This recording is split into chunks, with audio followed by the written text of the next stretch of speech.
it's Yashashvi here and welcome to Case Laws Discussion.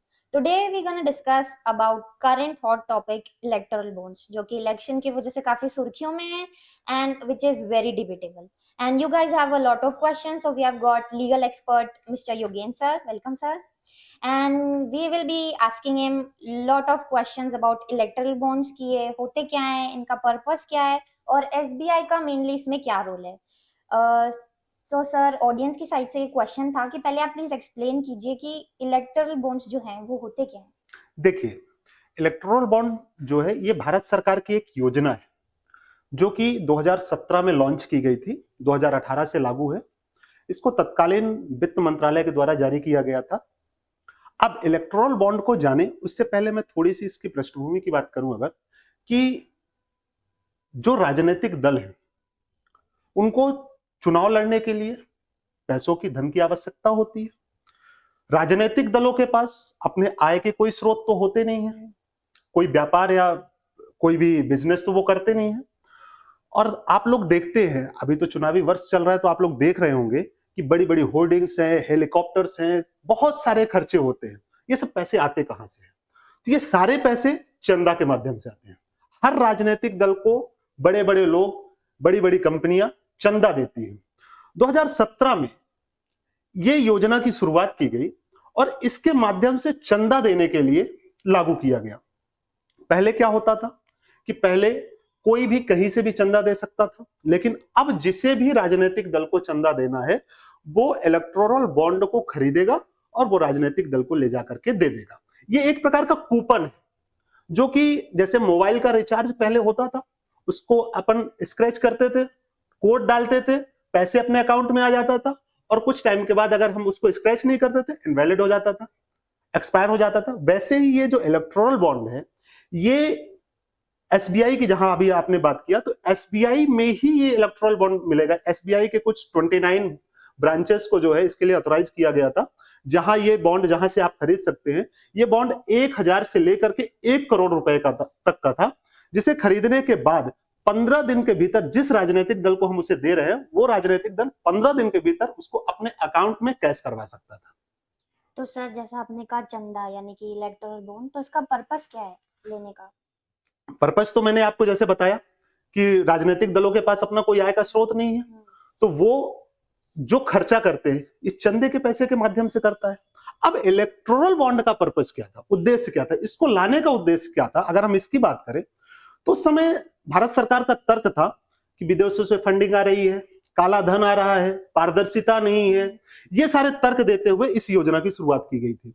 लेकिन अगर आज वर्तमान में चर्चा में क्यों है, क्यों विवादों में आ रहा है, तो अब इसकी मैं बात करता हूं. जहां सरकार का तर्क था कि पारदर्शिता बढ़ेगी, निश्चित ही पारदर्शिता बढ़ी है, इसमें कोई दो राय नहीं है कि पारदर्शिता नहीं बढ़ी. लेकिन पारदर्शिता किसके लिए बढ़ी है? चंदा गुमनाम व्यक्ति के द्वारा लिया जा रहा है, जनता के लिए पारदर्शिता नहीं बढ़ी है, आम वोटरों के लिए पारदर्शिता नहीं बढ़ी है, क्योंकि इसको सूचना के अधिकार से बाहर रखा गया, इसमें देने वाले व्यक्ति के नाम को गोपनीय रखा गया. पारदर्शिता बढ़ी है क्योंकि कोई भी राजनीतिक दल को हम और आप तो चंदा देंगे नहीं. चंदा देने वाला व्यक्ति जो बड़े बड़े कॉर्पोरेट घराने के लोग हैं, अभी बहुत सारी आपके सामने विवाद सामने आते हैं कि सरकार जो है तो इससे इतना चंदा लिया, उसको ये प्रॉफिट दिया, ऐसा किया वैसा किया, आपको देखने को सुन रहा, तो पैसा तो वही देते हैं.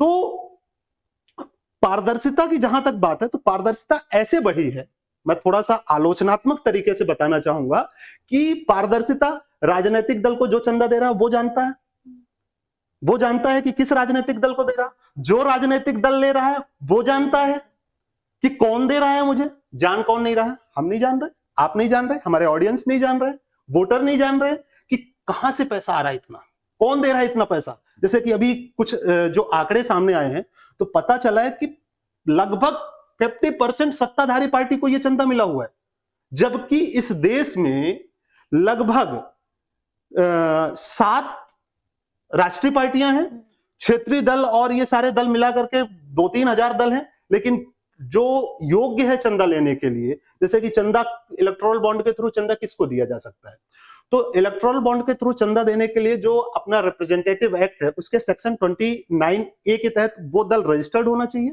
साथ ही साथ में जो लास्ट आम चुनाव हुआ है उसमें उसे 1% वोट प्रतिशत प्राप्त होना चाहिए. तो ऐसे दल की यदि मैं संख्या की बात करूं तो लगभग 45 से 46 47 पार्टियां ऐसी होंगी, जिसमें से आपको मैं बताऊंगा, आश्चर्य होगा कि 45 पार्टियों को 50% में चंदा दिया गया और एक पार्टी को 50% चंदा मिला। ऐसा नहीं है कि पहले सत्ताधारी पार्टियों को चंदा नहीं मिलता था, ये हमेशा से ऐसा रहा कि सत्ताधारी पार्टियों को चंदा आम बाकी की जो पार्टियां थी उससे अधिक ही मिलता था। लेकिन इतनी असमानता, यदि इतनी आर्थिक असमानता राजनीतिक दलों के बीच में होगी तो निश्चित ही जब चुनाव प्रचार होगा उस पर भी, चुनाव को भी प्रभावित करेंगे, क्योंकि एक पार्टी के पास पैसा ज्यादा है, दूसरी पार्टी के पास पैसा कम है, उसके खर्च ज्यादा होंगे, उसके खर्च कम होंगे। तो पारदर्शिता कहां बढ़ी?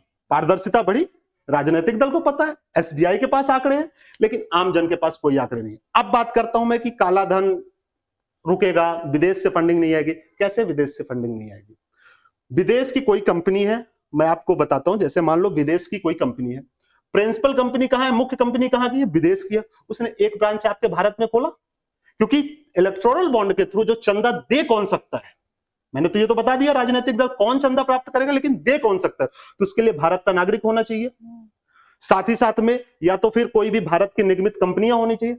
उसने एक ब्रांच आपके इंडिया में खोली, वहां से पैसा अपनी ब्रांच को दिया, इस ब्रांच ने जो है राजनीतिक दल को चंदा दे दिया, तो विदेशी फंडिंग भी नहीं रुकी, पहली चीज। दूसरी चीज, कंपनियों में जो कंपनियों के सीईओ जो बैठे हुए एमडी है, सीईओ, वो निर्धारित करेंगे कि किसको चंदा देना, लेकिन शेयर होल्डर, वो भी तो आपका शेयर होल्डर है, उसके अधिकारों को मारा जा रहा है, उसको भी जानकारी नहीं है कि आप किस राजनीतिक दल को चंदा दे रहे हैं।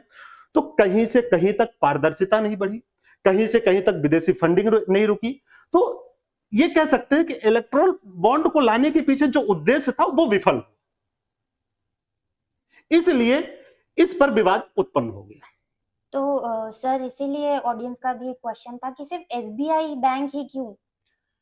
जैसे मैंने बताया, एसबीआई बैंक क्यों, दल को पता है, राजनीतिक दल को पता है, बैंक को पता है, राष्ट्रीय बैंकों में एसबीआई सबसे बड़ा बैंक है, सरकार के कंट्रोल का बैंक है, सरकार को पता है।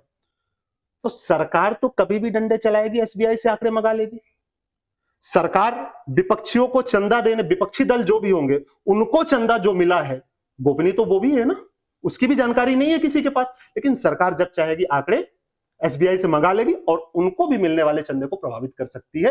कहीं ना कहीं ये मंशा हो सकती है सरकार की, ऐसा विपक्षी दलों का आरोप है। जैसे कि सर सुप्रीम कोर्ट का वर्डिक्ट आ गया है, तो अब सुप्रीम कोर्ट के वर्डिक्ट के बाद अब गवर्नमेंट का क्या डिसीजन है इलेक्टोरल? देखिए, सुप्रीम कोर्ट में ये चर्चा तब आई थी जब एक एनजीओ है एडीआर और कुछ कांग्रेस के नेता और कम्युनिस्ट पार्टी के नेता मिल करके एक याचिका जब सुप्रीम कोर्ट में फाइल किए, तो सुप्रीम कोर्ट में जब ये चर्चा हुई, बहस हुई, तो सुप्रीम कोर्ट ने इस बात को माना कि भारत के हर नागरिक को सूचना के अधिकार है। आर्टिकल 19A के तहत उसको जानने का अधिकार है। दोनों का उल्लंघन हो रहा है इस बॉन्ड के थ्रू, जनता को पता ही नहीं चल रही है। तो सुप्रीम कोर्ट ने आर्टिकल 19A और सूचना के अधिकार का उल्लंघन मानते हुए इस बॉन्ड को वर्तमान में असंवैधानिक कर दिया।